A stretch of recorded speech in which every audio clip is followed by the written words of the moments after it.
Hi ಗೆಳೆಯರೆ, ಈಗ ಈ ಪ್ರಶ್ನೆ ಇದೆಯಲ್ಲ, find the list value off star for which 4832 star 18 is divisible by 11. ಅಂದರೆ ಏನೈತೆ ಇಲ್ಲಿ ಕೊಟ್ಟಿರುವ ಸಂಖ್ಯೆಯಲ್ಲಿ, ಅಂದರೆ ಯಾವುದು ಕೊಟ್ಟಿರೋ ಸಂಖ್ಯೆ 4832 ಸ್ಟಾರ್, ಅಂದರೆ ಸ್ಟಾರ್ದಲ್ಲಿ ಏನು ನೋಡ್ಬೇಕು, ಎಕ್ಸ್ ಅಂತ ತಿಳ್ಕೊಳ್ಳೋಣ. ಎಕ್ಸ್ ಅಂತ ತಿಳ್ಕೊಂಡು ಇದು ಇಲ್ಲಿ ಯಾವ ಸಂಖ್ಯೆ ಕೂಡಿದ್ರೆ ನಮ್ಗೆ 11ರಲ್ಲೇ ಭಾಗ ಹೋಗುತ್ತಾ ಅಂತ ಕಂಡುಹಿಡ್ಕೋಬೇಕು ನಾವು. ಏನೈತೆ ಅದಕ್ಕೆ ಸ್ಪೆಷಲಿ ಫಾರ್ 11 ಅಂದರೆ ಡಿವಿಸಿಬಲ್ 11 ಭಾಗ ಹೋಗುತ್ತಕ್ಕಂಥ ಸಂದರ್ಭದಲ್ಲಿ ಈ ಸೂತ್ರ ಬರ್ತದೆ compulsory. Sum of digits at odd places ಮತ್ತು minus sum of digits at even places. ಅಂದ್ರೆ ಈ ಸಂಖ್ಯೆ ಬರ್ಕೊಂಡು ಫಸ್ಟ್ ಏನು ಬರ್ಕೊಂಡು ನಾವು 4832 ಸ್ಟಾರ್ 18 ಅಂತ ಬರ್ಕೊಂಡು, ಸರಿನಾ. ಇದ್ರಾಗ ಬೆಸ ಸಂಖ್ಯೆ ಯಾವುದು ಸಮ ಸಂಖ್ಯೆಯಾಗಿ ಬರ್ಕೊಂಡು ನಾವು ಗುರುತಿಸ್ಕೊಳ್ಳೋಣ.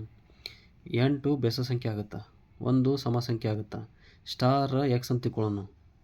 ಇದು ಬೆಸ ಸಂಖ್ಯೆ, 2 ಸಮ ಸಂಖ್ಯೆ, 3 ಬೆಸ ಸಂಖ್ಯೆ, 8 ಸಮ ಸಂಖ್ಯೆ, 4 ಬೆಸ ಸಂಖ್ಯೆ. ಇದನ್ನು ಹೆಂಗೆ ಕಂಡುಕೋಬೇಕಪ್ಪ ಅಂತಂದ್ರೆ ನಾವು ಈಗ ಏನು ಬರ್ಕೊಂಡಿಲ್ಲ ಸೂತ್ರ, sum of digits of odd places ಅಂತ ಐತಲ್ಲ, ಅವಾಗ ಏನು ಮಾಡೋಣ, ಆಡ್ ಪ್ಲೇಸಸ್ನಾಗ ಯಾವ್ದು ಬರ್ತದೆ, 8 ಬರ್ತದೆ, ಎಕ್ಸ್ ಬರ್ತದೆ, ನೆಕ್ಸ್ಟ್ ಏನು ಬರ್ತಪ್ಪ ಅಂತ 3 ಬರ್ತದೆ, ನೆಕ್ಸ್ಟ್ ಏನು ಬರ್ತದೆ 4 ಬರ್ತದೆ, ಮೈನಸ್ ಸಮ ಸಂಖ್ಯೆ ಅಂದರೆ ಯಾವ ಬರ್ತಪ್ಪ, 1 ಬರ್ತದೆ, 2 ಬರ್ತದೆ, 8 ಬರ್ತದೆ. ಇದೇನು ಮಾಡೋಣಪ್ಪ, ಇಲ್ಲೇ ಕೂಡಿಸ್ಕೊಂಬಿಡೋಣ. 1 2 3 ಇದು 8 ಇರ್ತದೆ, ಅಷ್ಟೇ ಹಿಡ್ಕೊಳೋಣ, ಸರಿನಾ. ಇಲ್ಲೇನು ಮಾಡ್ಕೊಂಡ್ರೆ 8ಕ್ಕೆ ಇಲ್ಲಿ 8 ಐತಿ, -8 ಇದು ಕಳೆದ್ಬಿಡೋಣ. ನೆಕ್ಸ್ಟ್ ಎಕ್ಸ್ ಅಷ್ಟೇ ಇಟ್ಕೊಳ್ಳೋಣ. ಇಲ್ಲಿ 3 ಐತಿ, ಇಲ್ಲಿ 3 ಐತಿ, ಅಂದರೆ ಇದು -3 ಇದು +3 ಇದನ್ನು ಕಳೆದ್ಬಿಡೋಣ. ನಮ್ಗೆ ಉಳಿತು ಎಷ್ಟು ಇದೀಗ 4 + ಎಕ್ಸ್. ಅಂದರೆ ಈಗ ನಾವಿಲ್ಲಿ 11 ಆಗ್ಬೇಕಾದ್ರೆ ಏನು ಮಾಡ್ಬೇಕು ನಾವೀಗ, 7 ಕೂಡಿಸ್ಕೊಂಡು 11 ಆಗ್ತದೆ ನಮ್ಮದು, ಹೌದಿಲ್ಲ. ಎಕ್ಸ್ = 7 ಅಂತ ಬರ್ಕೊಂಡು, ಹೌದಾ.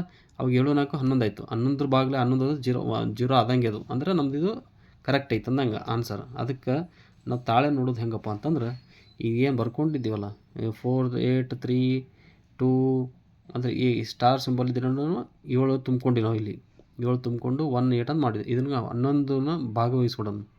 ಹೆಂಗಪ್ಪ ಅಂತಂದ್ರೆ 11 4 44, ಉಳಿತಷ್ಟು 4, 3 ಕೆಳಗೆ ತೊಗೊಳ್ಳೋಣ. 11 3 33, ಸರಿನಾ. ಅಲ್ಲಿ ಉಳಿತಷ್ಟು 10 ಉಳಿತು. ಇಲ್ಲಿ 2 ಕೆಳಗೆ ತೊಗೊಳ್ಳೋಣ, ಸರಿನಾ.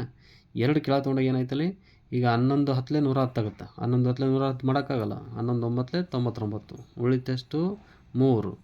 ಮತ್ತು ಇಲ್ಲಿ ಎಷ್ಟು ಉಳಿದದ 7 ಐತೆ, 7ನ ಕೆಳಗೆ ತೊಗೊಳ್ಳೋಣ. ಮತ್ತು 11 4 44 ಆಗುತ್ತೆ, ಹೋಗೋದಿಲ್ಲ. 11 3 33 ಮಾಡ್ಕೊಂಡಿವಿ, ಹೌದಾ.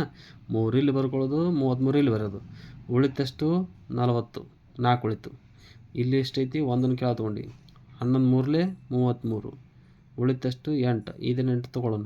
11 8 88, ಶೇಷ ಎಷ್ಟು ಉಳಿತು. ಅಂದರೆ ನಾವು ತೊಗೊಂಡಿರ್ತಕ್ಕಂಥ ಸಂಖ್ಯೆ 7 ಸರಿಯಾಗಿದೆ.